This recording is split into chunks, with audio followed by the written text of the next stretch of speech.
Saudara-saudari yang dikasihi oleh Tuhan, saya akan mengutip kembali apa yang dikatakan oleh Yesus dalam Injil di akhir bacaan Injil hari ini. Barang siapa datang kepadaku, ia tidak akan lapar lagi. Dan barang siapa percaya kepadaku, ia tidak akan haus lagi. Makanan adalah yang kita perlukan untuk tenaga, energi, hal-hal bagaimana kita hidup di dunia ini. Maka berkaitan dengan makanan ini praktis menjadi suatu yang mendasar, menjadi suatu kebutuhan hidup kita. Bisnis-bisnis makanan kalau dia viral, ngantrinya panjang, rela berjam-jam untuk sampai masuk mendapat makanan yang viral dan enak. Itu yang terjadi di kota besar, saya rasa. Nggak tahu di Papua, Romo ya. Di Papua kalau ada listrik karena makanan sesuatu yang kita rasakan, kita kecap, dan bisa kita nilai. Kalau cocok kita ulangi lagi, kalau tidak mungkin tidak akan datang lagi di tempat yang sama. Bahkan makanan pun menjadi sebuah kontes, dalam arti perlombaan siapa yang bisa menciptakan paling enak. Dan tidak hanya soal rasa, tetapi juga soal seni, platingnya yang menarik.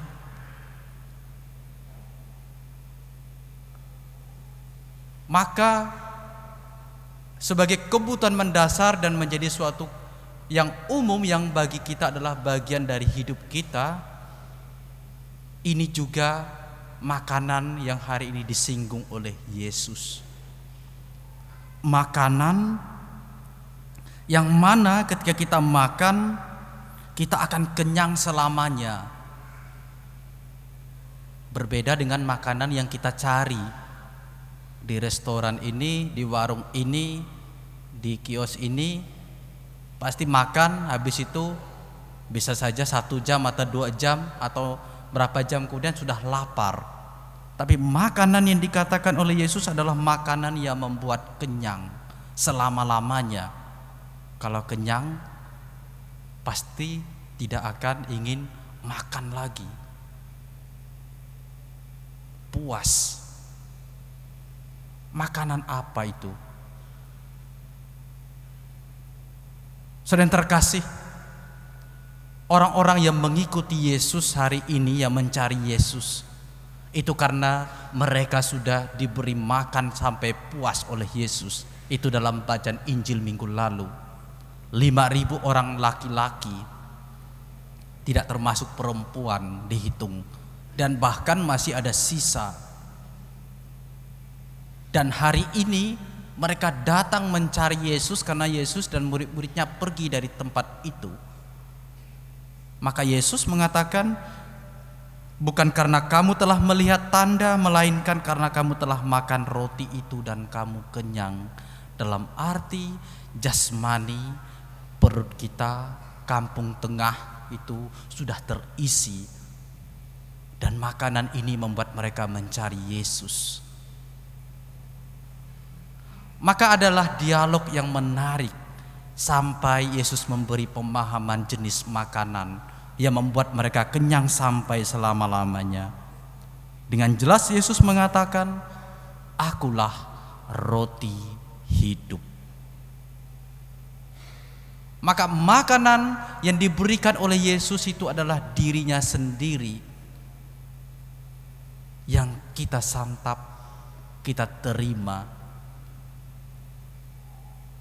Makanan dari Yesus ini berbeda dengan makanan jasmani yang dimana kita harus membeli dan lain sebagainya. Tetapi makanan Yesus ini seperti yang diungkapkan dalam bacaan pertama adalah makanan dari Allah. Gratis. Makan sepuasnya, minum sepuasnya. Bangsa Israel mendapat makanan dari Allah yang gratis. Dan itulah diungkapkan oleh Yesus bahwa makanan itu adalah dirinya sendiri untuk manusia. Maka untuk makanan yang jenis ini pertama-tama adalah dilihat bagaimana untuk pertumbuhan rohani kita, persatuan intim kita dengan Yesus sendiri,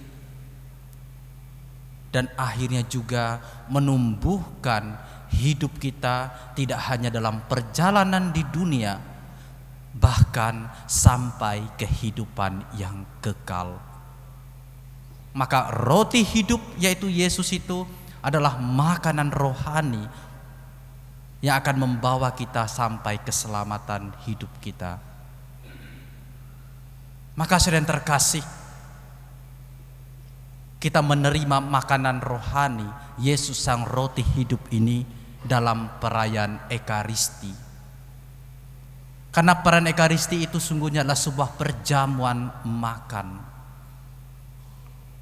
Orang Katolik ketika masuk gereja itu seperti masuk sebuah rumah makan. Kita datang disuguhi menu, yaitu sabda Tuhan. Dan menu itu terwujud dalam sakramen Ekaristi, tubuh Kristus, dan kita diutus. Maka gambarannya seperti itu.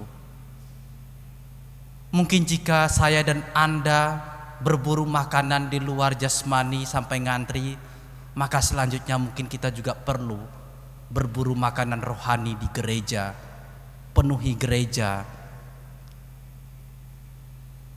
akan kerinduan kita untuk menyantap Yesus sang roti hidup itu yang akan membawa pertumbuhan rohani, kehidupan yang lebih baik sampai keselamatan kekal untuk jiwa dan raga kita.